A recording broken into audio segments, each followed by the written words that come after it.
नमस्कार साथियों, उम्मीद है आप सभी लोग बहुत अच्छे होंगे। जैसा कि आप सभी जानते हैं, अभी सावन का पावन महीना चल रहा है, जहां हर तरफ भगवान भोलेनाथ शिव शंकर की पूजा और आराधना हो रही है। हमारी आज की कहानी भी इसी पर आधारित है। कैसे माता पार्वती ने भगवान शिव के लिए कठोर तप और साधना किया था, कैसे भगवान भोलेनाथ ने उनकी तप की परीक्षा ली थी और कैसे भगवान भोलेनाथ और माता पार्वती का विवाह हुआ था। पौराणिक कथाओं के अनुसार भगवान शिव शंकर भोलेनाथ का विवाह माता पार्वती के साथ हुआ था, पर विवाह से पहले माता पार्वती हिमालय राज की पुत्री थी, जो बचपन से भगवान शिव को अपने पति के रूप में पाने के लिए समर्पित थी। वह हमेशा भगवान शिव की पूजा और अर्चना करती थी। जब वह थोड़ी बड़ी हुई तो उन्होंने भगवान शिव के लिए कठोर तप और साधना शुरू की। उनका तप कई वर्षों तक चला था। माता पार्वती की कठोर तप और साधना को देखकर सभी देवतागण भगवान शिव शंकर के पास जाते हैं और कहते हैं, हे प्रभु, आपको माता पार्वती की इच्छा का सम्मान करना चाहिए।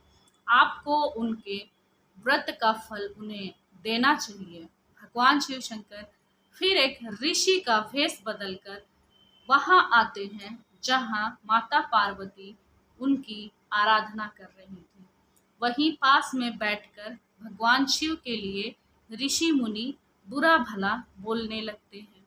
वे शिव को अवगुण बताते हैं और उनको अपूर्ण बताते हैं, और ऋषि मुनि के बार बार साधना करने से मना करने के बाद भी माता पार्वती जब उनकी बात नहीं मानती हैं और पूरे दृढ़ संकल्प के साथ अपनी साधना पूरी कर रही होती हैं, यह देख भगवान शिव भी प्रसन्न हो जाते हैं और वे अपने रूप में प्रकट होते हैं और माता पार्वती को उनकी मनोकामना पूर्ण होने का वरदान देते हैं।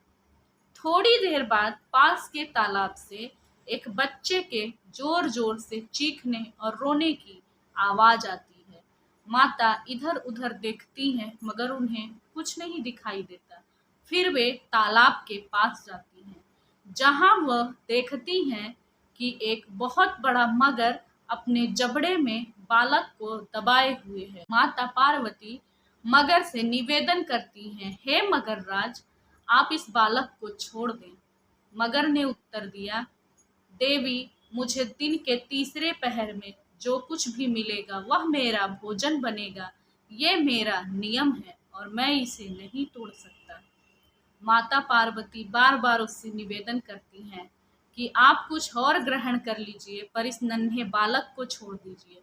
तो मगर ने कहा, ठीक है, मैं इस बालक को छोड़ दूंगा। क्या आप अपने व्रत का फल मुझे देंगी? माता पार्वती ने बालक को बचाने के लिए मगर को अपने व्रत का, अपनी साधना का फल देने के लिए मान जाती है। मगर बच्चे को छोड़ देता है और माता पार्वती वापस आकर अपनी साधना करने लगती हैं। फिर भगवान भोलेनाथ प्रकट होते हैं और बोलते हैं, प्रिय, मैंने तो तुम्हें पहले ही तुम्हारे साधना का वरदान तुमको दे दिया था। अब तुम किस लिए फिर से तप पर बैठ गई हो? माता पार्वती ने कहा कि वह वरदान तो मैंने मगर को दान कर दिया, इसीलिए अब मैं पुनः आपकी आराधना करने बैठ गई हूँ। भगवान शिव मुस्कुराए और बोले, वह मगर भी मैं ही था और वह बालक भी मैं ही था।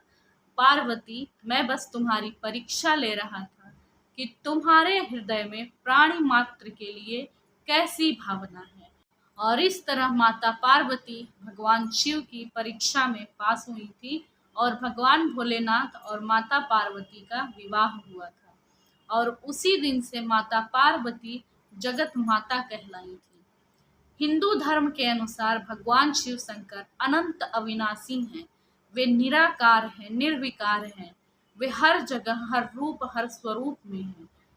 माना जाता है कि सावन के महीने में भगवान भोलेनाथ धरती पर भ्रमण करते हैं। सावन के महीने में जो भी व्यक्ति प्रत्येक सोमवार भगवान शिव शंकर का व्रत रखता है, उनकी व्रत कथा सुनता है, पूजा आराधना करता है, भगवान भोलेनाथ उसकी हर इच्छा पूरी करते हैं, उसकी सारी मनोकामनाएं पूर्ण होती हैं। उम्मीद है आज की कहानी आपको पसंद आई होगी। फिर मिलेंगे एक नई कहानी के साथ, तब तक के लिए ओम नमः शिवाय।